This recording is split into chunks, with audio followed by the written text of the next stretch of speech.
Hey everyone, so in today's video I'm going to break down exactly how I was able to run 100 kilometers within 12 hours and actually end up winning the race amongst the 16 runners. It was an incredibly difficult challenge, but I'm excited to share my experience and provide you guys some tips that will definitely help you accomplish your goal of hitting 100 kilometers.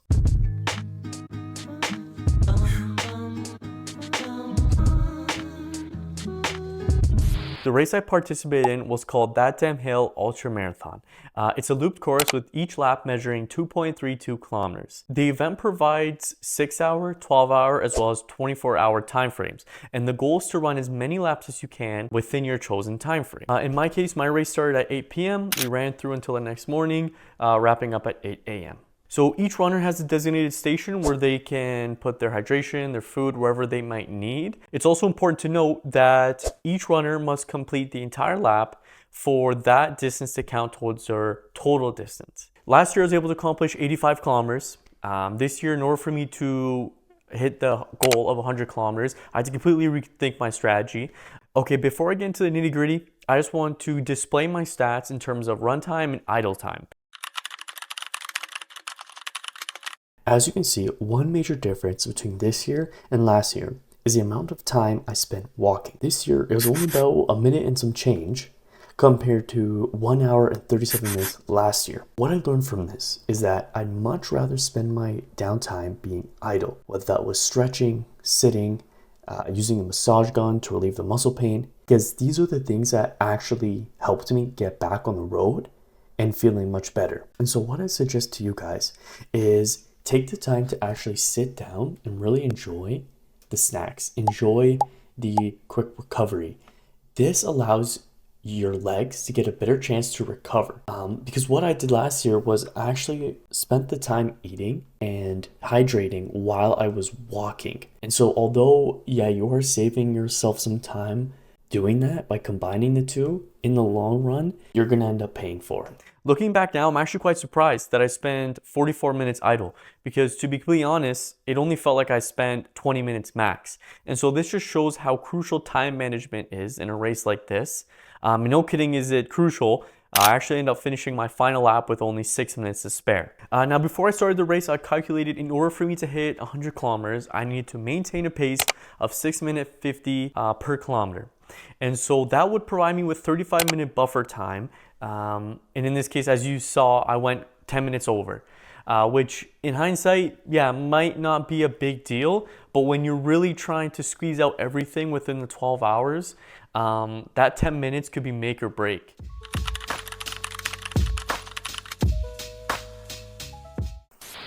All right, so now for the biggest question of all, my hydration and fuel for this race. So before I get into hydration and gear I use for the race, I just want to throw out a disclaimer.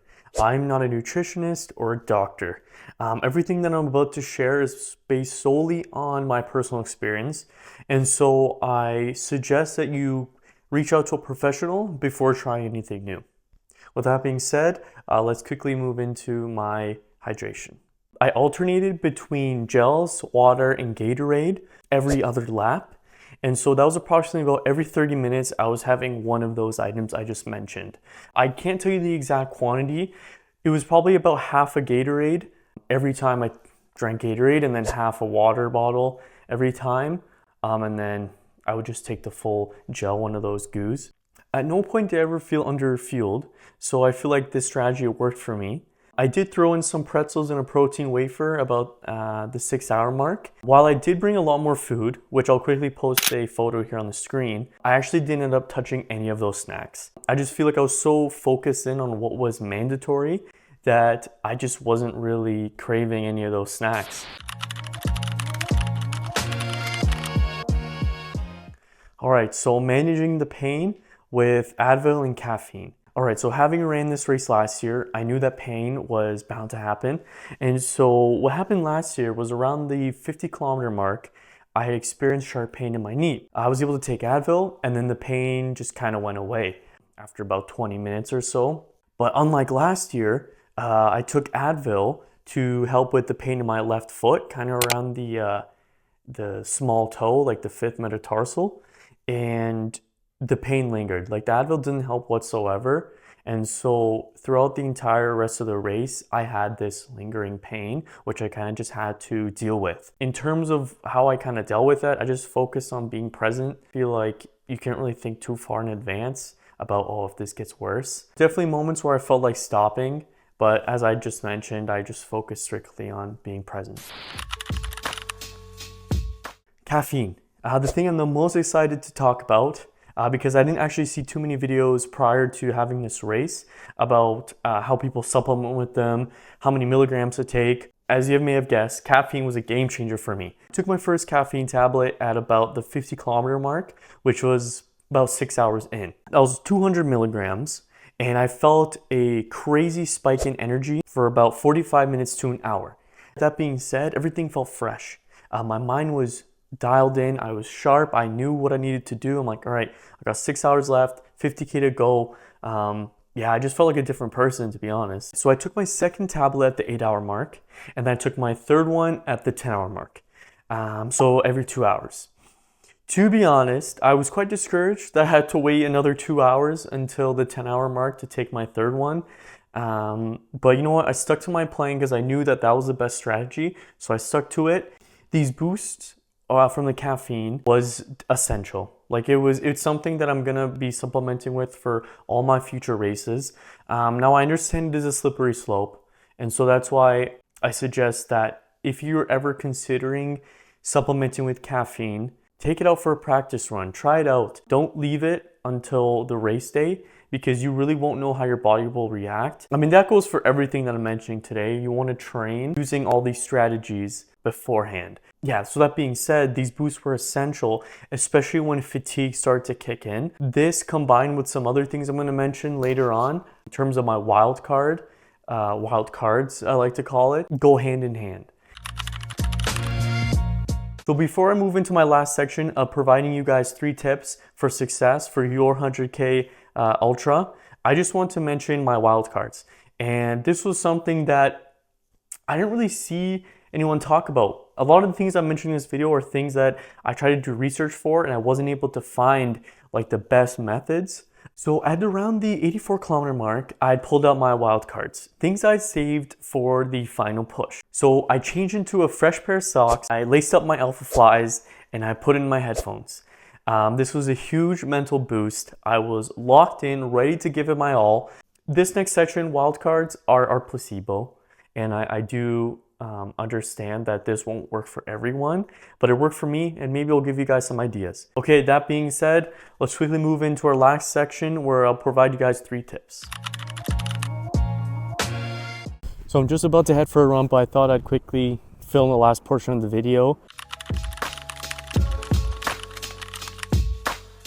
Okay, so budgeting your time wisely. You need to be very strategic about your breaks that you take. Your mind will want you to stop, but you want to just push through those times. If you can push out your break as far as you can, you'll thank yourself. For example, you wait as long as you can before you use the massage gun, or you wait another 5 kilometers before you sit down. This will make a huge difference in the long run. But don't confuse this with skipping breaks entirely. I'm just saying that your mind will want you to stop before your body actually needs to.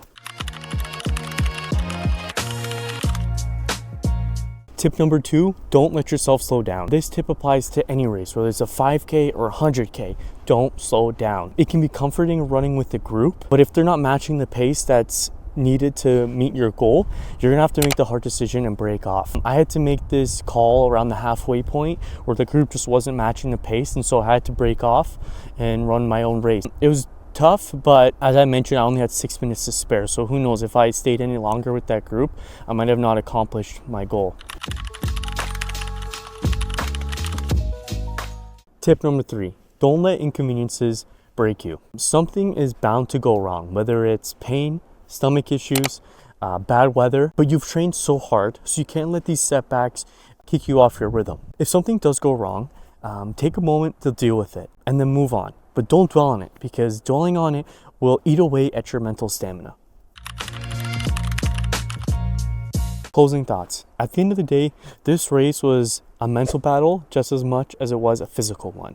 I hope these tips were able to help anyone that's looking to take on their own ultramarathon challenge. Remember, push through the discomfort, trust your training, and don't let minor setbacks get in your way. Thanks so much for watching. Hope you enjoyed the video. If you liked the content, please like, subscribe. With that being said, I'll see you in the next one.